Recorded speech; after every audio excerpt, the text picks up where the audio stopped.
Hello दोस्तों, कैसे हो आप सब। मैं एडवोकेट नवीन अंतिल। तो अच्छे ही होंगे आप। तो बहुत दिन हो गए थे, कोई वीडियो अपलोड नहीं की थी।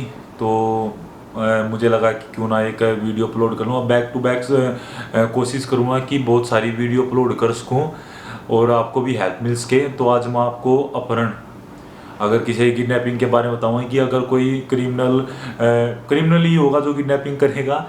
तो अगर कोई बंदा किसी को किडनैप करता है तो उस पर अपहरण जिसको बोलते हैं किडनैपिंग का सेक्शन लगेगा। और वो सेक्शन है आईपीसी सेक्शन 363। ठीक है, डिपेंड करता है, बहुत सारे सेक्शन है इसके किडनैपिंग के। और ये जो है ना 359 से लेकर 367 तक किडनैपिंग के ही सेक्शन है। बस पैतरा बदल जाता है, मतलब किस टाइप की किडनैपिंग है, समझ रहे हो। एक तो सिंपल किडनैपिंग है, अपहरण कर लिया। एक जो है कि किडनैपिंग करने के बाद रुपये मांग लिए, बहुत सारे रुपये की डिमांड करी है। ठीक है, एक है कि किडनैपिंग कर लिया फिर उसके बाद उसको मारने की कोशिश करी गई। तो उसमें सेक्शन है ना, डिपेंड करता है कि कौन सा सेक्शन लगाया जाएगा। तो भी है ना, मतलब शुरुआत जो सेक्शन की होती है तो वो होती है आईपीसी सेक्शन 363 से। ठीक है, अगर कोई सिंपल अगर किसी की किडनैपिंग करता है बिना किसी मतलब उसको मारने का कोई मतलब उद्देश्य नहीं है, सिर्फ वो किडनैपिंग कर ली डराने के चक्कर में, तो उसमें आईपीसी सेक्शन 363 लगती है। और यह वैसे तो बेलेबल होती है, लेकिन ऐसा नहीं है कि बेलेबल आपको जमानत मिल जाएगी। अगर सिंपल भी आप अपहरण किडनैपिंग करोगे किसी की तो उसमें भी आपको जमानत नहीं मिलेगी। और इसमें 7 साल तक की सज़ा होती है। और इसमें जो है ना मजिस्ट्रेट जो होता है वो लोअर कोर्ट का भी मजिस्ट्रेट का चल जाता है और सेशन कोर्ट का भी, मतलब कोई भी मजिस्ट्रेट हो सकता है। लोअर कोर्ट में ही आपकी ट्रायल चलेगी, 90% चांस यही है। बस डिपेंड करता है कि आपके ऊपर सेक्शन कौन सा लगा है किडनैपिंग का। अभी बात करते हैं कि 363 के बाद 364 की। तो आईपीसी सेक्शन 364, अगर कोई व्यक्ति किसी की किडनैपिंग करता है उसको मारने के उद्देश्य से, लेकिन मार नहीं पाया, लेकिन उसका उद्देश्य जो है वो मारने का ही था, तो उसमें आईपीसी सेक्शन 364 लगती है। और यह भी नॉन बेलेबल होती है। और इसमें भी आपको बेल बिल्कुल नहीं मिलेगी। नॉन बेलेबल का मतलब ही यही होता है, जो ऑफेंस है वो नॉन बेलेबल है, मतलब जो सेक्शन है नॉन बेलेबल और गैर जमानती है, तो इसमें भी आपको बेल नहीं मिलेगी, समझ रहे हो।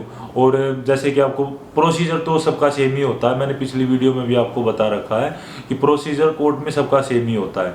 और इसमें 10 साल तक की सज़ा होती है। जो आईपीसी 363 थी उसमें 7 साल तक की थी, और आईपीसी सेक्शन 364 में इसमें 10 साल तक की सज़ा है। वही मैंने जो बताया ना भाई, कि डिपेंड करता है कि सेक्शन कौन सा लगा है, समझ रहे हो, किस टाइप की किडनैपिंग है। इसमें मारने का उद्देश्य है तो 364 लग गई। तो ये तो थी आईपीसी सेक्शन 364। तो भी बात करते हैं आईपीसी सेक्शन 365 365 के बारे में। अगर कोई व्यक्ति किसी की किडनैपिंग करता है और उसका कोई मारने का उद्देश्य नहीं है, लेकिन एक सीमित समय के लिए, एक सीमित टाइम के लिए उसको किडनैपिंग करने का उद्देश्य है उसका, मतलब मान लीजिए कि किडनैप कर लिया और उसमें उसको लगा कि क्यों ना 10 या 15 दिन के लिए किडनैप करना है, तो उसमें आईपीसी सेक्शन 365 लगती है, समझे भाई। तो अगर कोई किसी का उद्देश्य है कि किडनैप करने के बाद उसको कुछ समय के लिए अपने पास रखना फिर बाद में छोड़ देंगे, तो उसमें भी आईपीसी सेक्शन 365 लगती है। और यह भी नॉन बेलेबल होती है। और इसमें जो 7 साल तक की सजा होती है और प्लस जुर्माना। देखो, जुर्माना तो 363 में भी होता है, 364 में भी और 365 में जुर्माना तो लगेगा ही लगेगा, लेकिन साथ की साथ सजा भी होगी। और जो किडनैपिंग के मामले हैं बहुत ज़्यादा आने लग रहे हैं भाई सामने हमारे हरियाणा में। तो वैसे बता दूं कि किडनैपिंग का भी जो मैटर है बहुत ज़्यादा हल्के में मत लेना उसको, आपके लिए बहुत ज़्यादा प्रॉब्लम खड़ी कर सकता है। अब बाद में बताऊंगा कि क्या प्रोसीजर होगा अगर ये सेक्शन लगते हैं तो कोर्ट में क्या प्रोसीजर होगा। तो ये तो था आईपीसी सेक्शन 365। अभी बात करता हूँ कि आईपीसी सेक्शन 366 366। ओके, अगर कोई व्यक्ति अगर किसी को मतलब इस वजह से किडनैप करता है कि उसको मतलब विवश करता है किसी काम को करने के लिए, मान लीजिए कि अगर कोई लेडीज है उसका अपहरण करता है, उसको किडनैप करता है और उसे मतलब शादी की डिमांड करता है कि शादी के लिए उसको अगर किडनैप करता है, तो उसमें आईपीसी सेक्शन 366 लगती है, समझ रहे हो। आईपीसी सेक्शन 366 मतलब अगर किडनैपिंग मतलब इस टाइप की है कि मतलब कुछ कार्य करवाने के लिए, मान लीजिए किडनैप कर लिया भैया यो काम करना, अगर नहीं करा तो हम तना जान से मार देंगे या कुछ इस टाइप का ऑप्शन। तो अगर कुछ काम करने के लिए अगर उसको किडनैप किया गया, उसको विवश करा कि ये काम उसको करना है, चाहे वो लेडीज़ है चाहे वो जेंट्स है, तो उसमें आईपीसी सेक्शन 366 लगती है। और यह भी नॉन बेलेबल होती है, इसमें भी 10 साल तक की सज़ा होती है प्लस जुर्माना अलग। तो वही था भाई, अगर किडनैपिंग का यही है कि सेक्शन डिपेंड करता है कि उद्देश्य क्या है। पहले तो उस आदमी का जो माइंड सेट क्या है कि मतलब किस वजह से उसको किडनैप किया, उसके बेस पर सेक्शन लगती है और उसके सेक्शन के आधार पर ट्रायल चलेगा। तो भी बात करते हैं आईपीसी सेक्शन 367 की। 367 क्या होता है? आईपीसी सेक्शन 367, अगर कोई व्यक्ति किसी को किडनैप करता है, मतलब उसका जो उद्देश्य है वो है कि उसको किडनैप करके अपना गुलाम बनाना है या अपने पास रखना, उस पर काम करवाना है, तो उसमें आईपीसी सेक्शन 367 367 लगती है। और यह भी भाई मतलब नॉन अवेलेबल होती है, और इसमें भी है ना 10 साल तक की सज़ा होती है प्लस जुर्माना होता है। अभी जुर्माना कितना होगा वो डिपेंड करता है मजिस्ट्रेट के मूड के ऊपर।